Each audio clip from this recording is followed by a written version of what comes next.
Welcome back.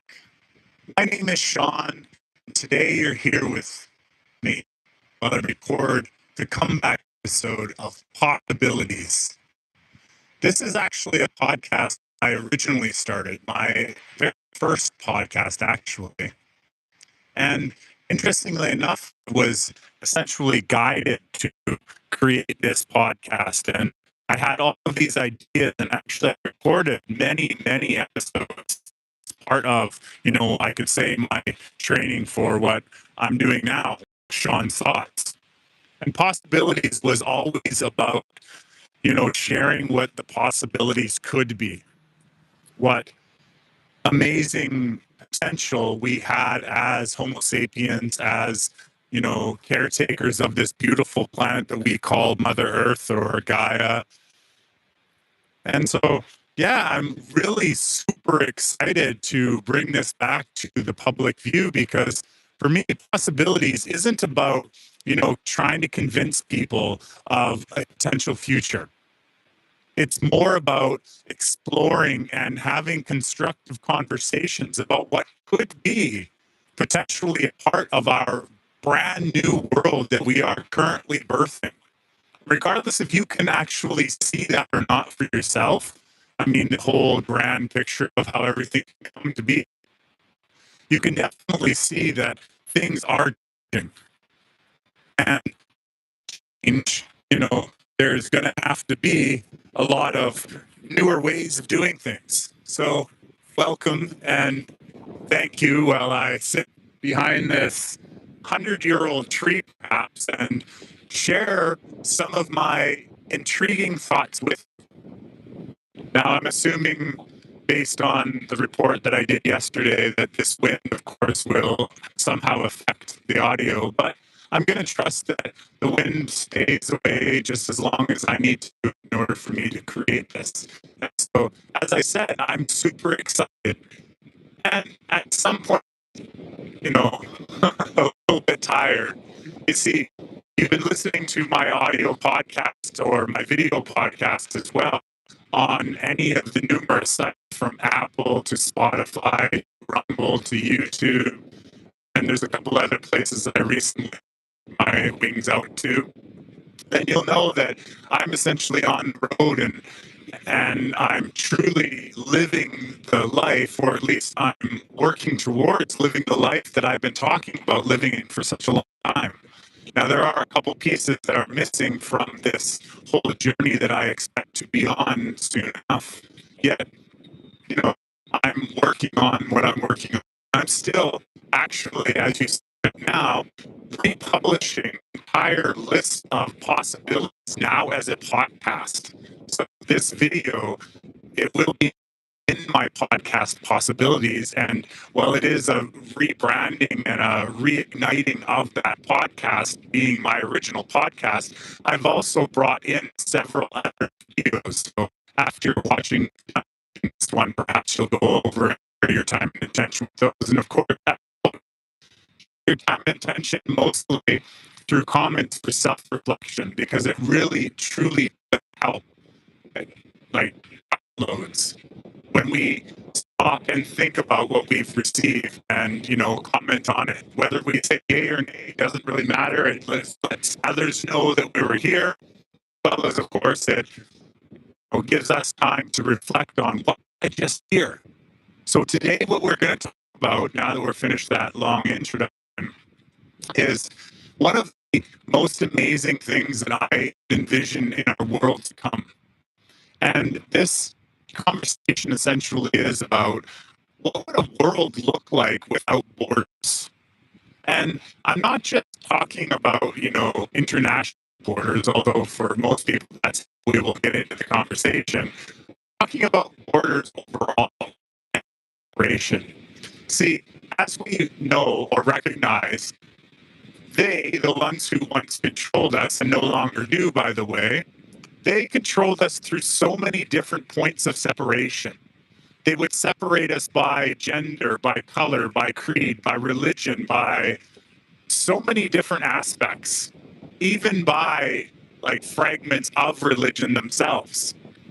And so one of the ways that they really did get us to, separate ourselves is by borders, by international borders, by provincial borders, federal borders, you know, putting up a border or some sort of restrictive zone that you couldn't cross without proper paperwork. You know, they did that in like wars when they put people in camps, concentration camps and internment camps and all the things. They created more borders within borders. And well, they had their reasons for doing that. So I'm looking at what would the world look like with the border, because I'm already moving past their control systems, recognizing that the world that they once thought they controlled is no longer in their possession or essentially in their ability to control anything at all. And a lot of the last people that are essentially part of that system, they're like rats jumping off a boat, hoping that they're going to catch a piece of driftwood and maybe float to somewhere that will provide them some sort of safety. But yet we are shifting ever so quickly, quite honestly.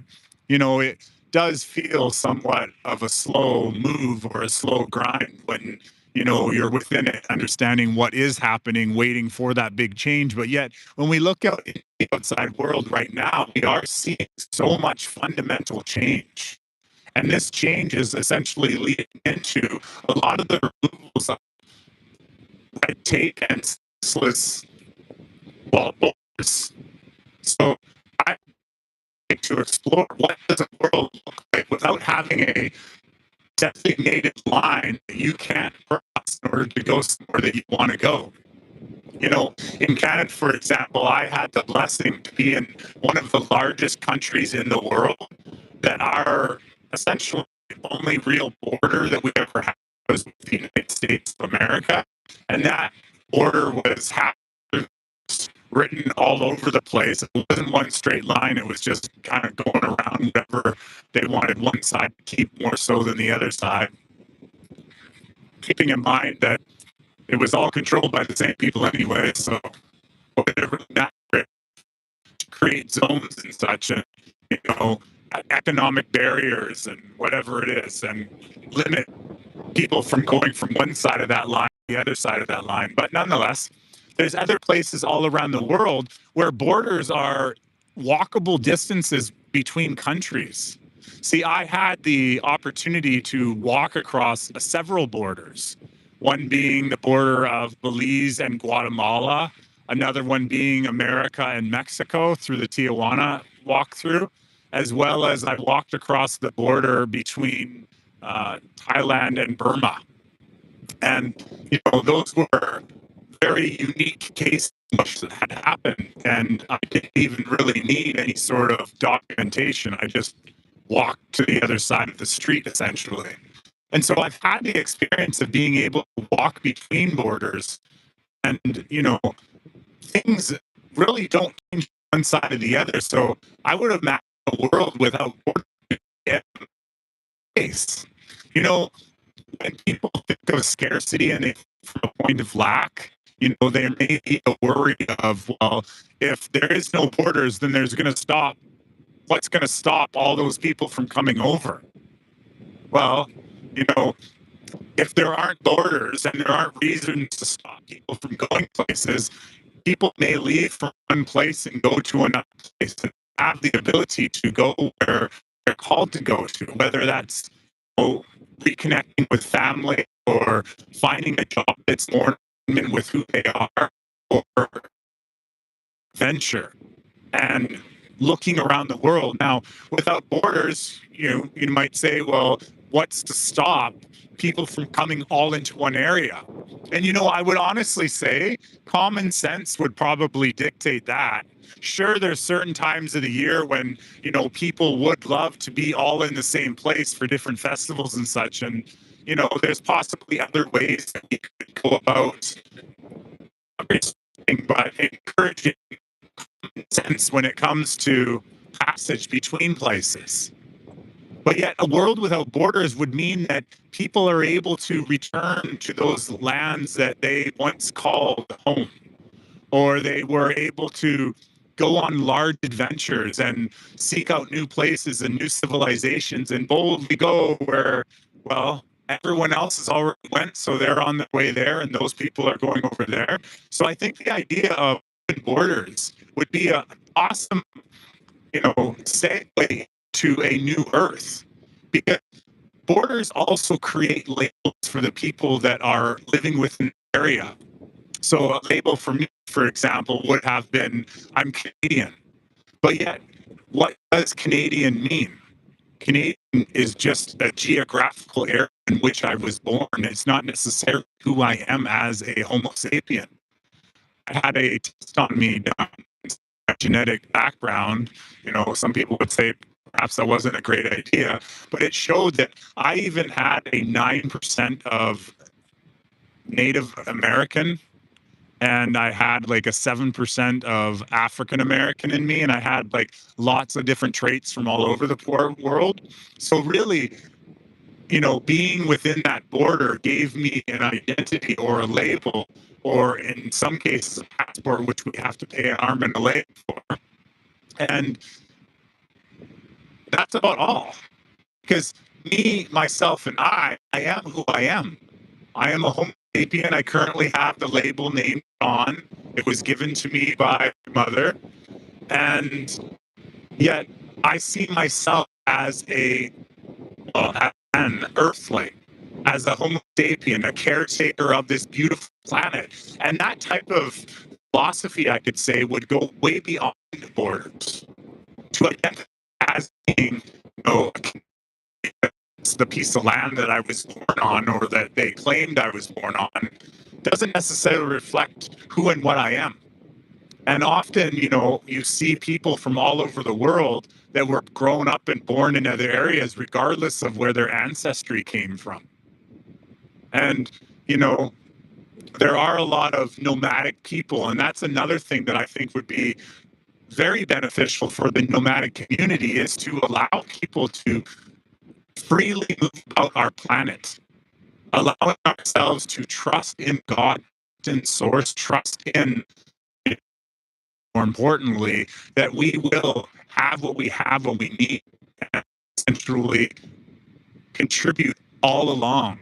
See, even as I'm off on this adventure right now, and it's been 5 days now, I continue to contribute, regardless of the external situations that I find myself in, because I know that even by me sitting here right now, sharing my ideas and my thoughts on borders as a possibility, a grand possibility of that, I'm contributing to a shift in our consciousness, because finally we're getting to a point where we're not worried what will the government say, what will the big businesses say, what will the insert structure system say, because a lot of what they've said, especially if we, look at mainstream media and a lot of alternative media, a lot of the things they've said have been inconsequential, and there hasn't been really any proof or, demonstration. It's a lot more of someone saying something on Twitter, and then, we fall into the idea of it being a law. And so now we have the opportunity to get into the conversation of what could be. And so living in a world without borders, free from, having to buy visas just to leave your own country, for example, or having to buy passports. So once again, you can leave your own country. And these passports are far beyond the cost that they charge for them. So it is a profit. There is a profit being earned, and even if we needed some sort of identification, because, that definitely does make sense to hold some sort of system where identification is utilized, it definitely doesn't cost what we're charged for it. So there are businesses and organizations and essentially people with pocket making money these things. Keeping in mind, I'm holding my hand up in front of my face so that the microphone can hopefully have the least amount of wind. And I apologize if anyone's left any sort of comments, because I have the camera facing away and I don't have the real ability to keep going and whatever. Anyways, I felt this need to say that, so I said it. So Yeah, back to what I was saying is that not having borders would essentially mean that we as Homo sapiens can start, truly experiencing this beautiful planet of ours. And we're not held on one side of a fence or one side of a wall, like a stupid wall in America, or stupid walls that, were used in Germany, or the stupid walls that were used really anywhere to hold something out or hold something in. Walls are a wonderful example of separation, separating people from space to another side of space. When, honestly, a lot of what we even believe we see is, well, part of our own co creation of our own reality. And so part of this idea of this whole podcast series called Possibilities is to explore what if we were to remove all of the walls which delineate our experience, that separate us. And one of the first walls that could be moved is those imaginary lines on a map saying that you are this and you are that. And, if your leaders decide they don't like those leaders over there, that we are going to call on you to join a militia on this side. And that side of the line, they're going to call up a militia. And, their armies are just going to start fighting because, the Princess of Troy had some issues. And now we got to go and do a whole bunch of slaughter for that. What the idea of borders were is to put us on opposite sides of any type of line. And in the recent years, there has been an increasing amount of, we'll call them new borders, because new, areas or territories were being traded, and things were being split up to be smaller fragments in order to get more borders. Because the more borders you had, the more, vassals or overlords that you had for those specific areas. And our world has been fragmented by so much war and animosity and rigidness. And honestly, no real reason for it. Even within countries, there is a division between borders of, British Columbia and Alberta, and an idea that somehow we are different just because we come from one province versus another province. And but yet, in the essence, we are all the same. Once again, Homo sapiens. We are beings of our creator, and we're connected through things such as love.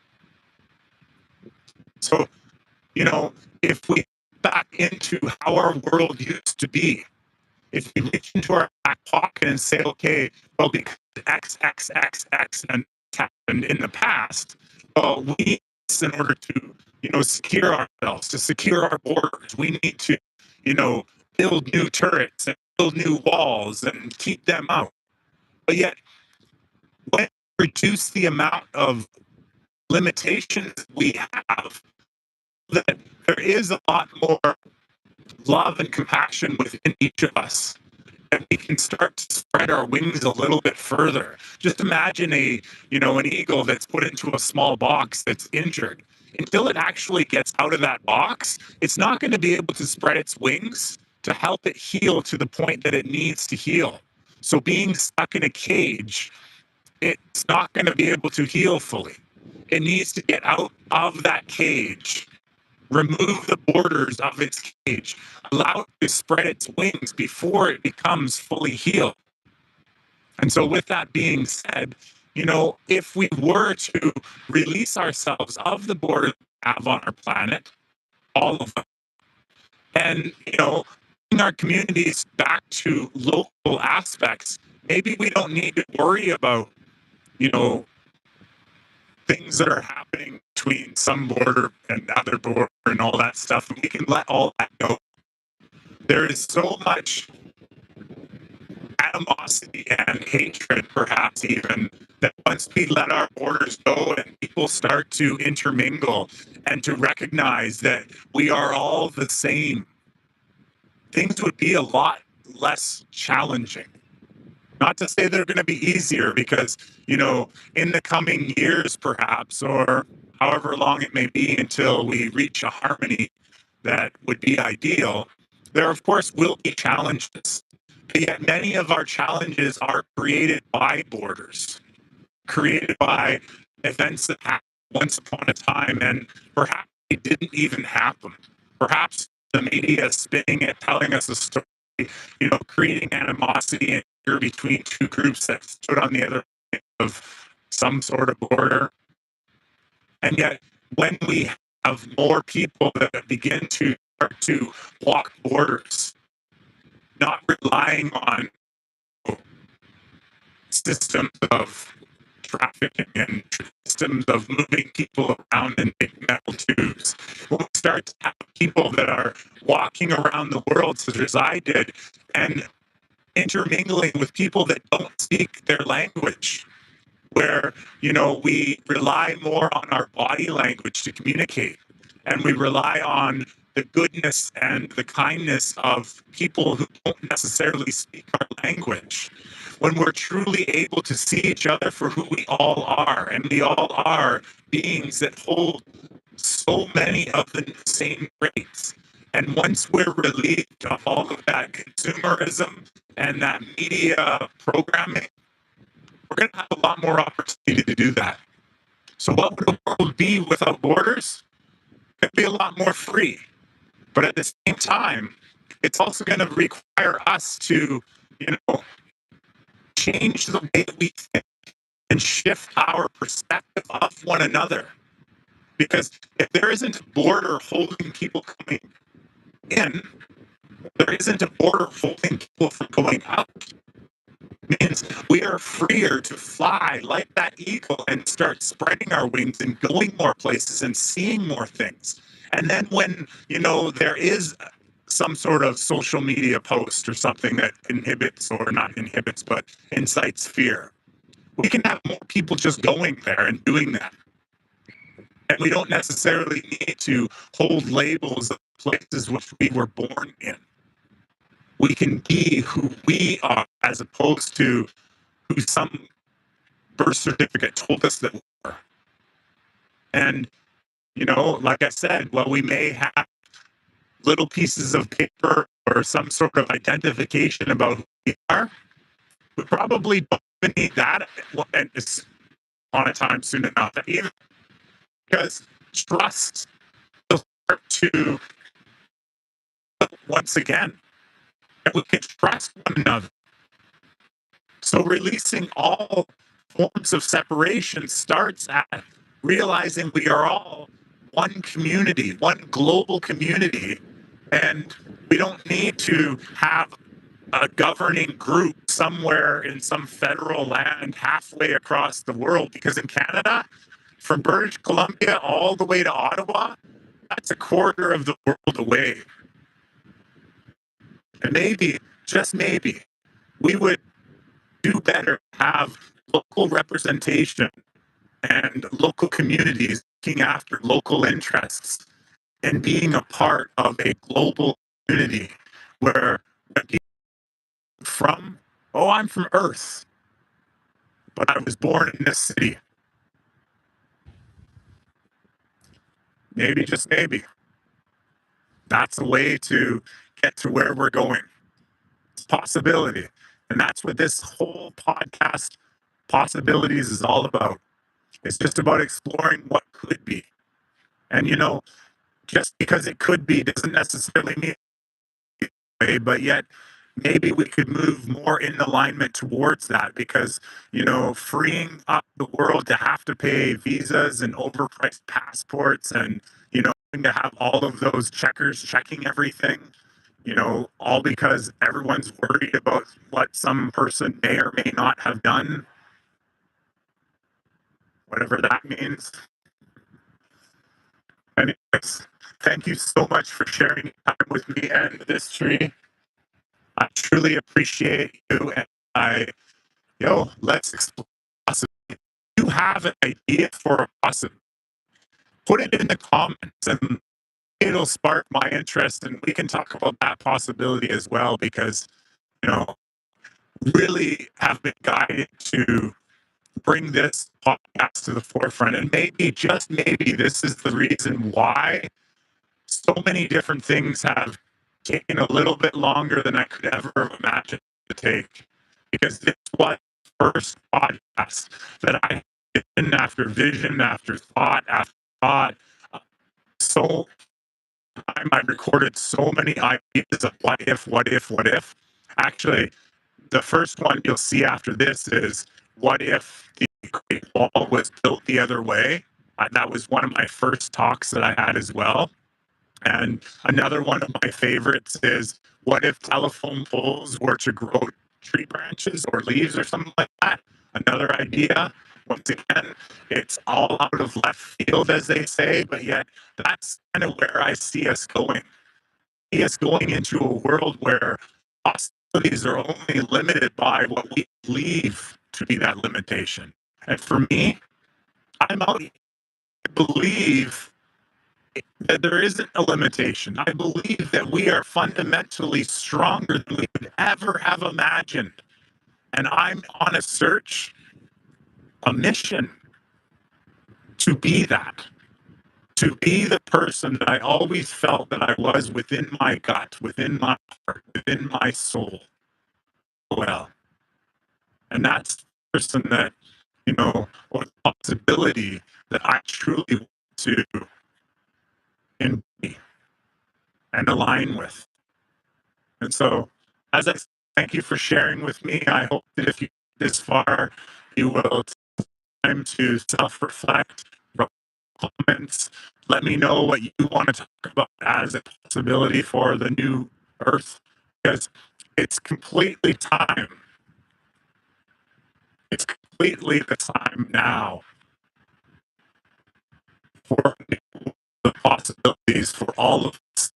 Every color, every creed, every walk of life, every Homo sapien, every animal, every human, everything, everyone who wants to live within God's divine return to Eden, to earth, this loving place that has always been around us.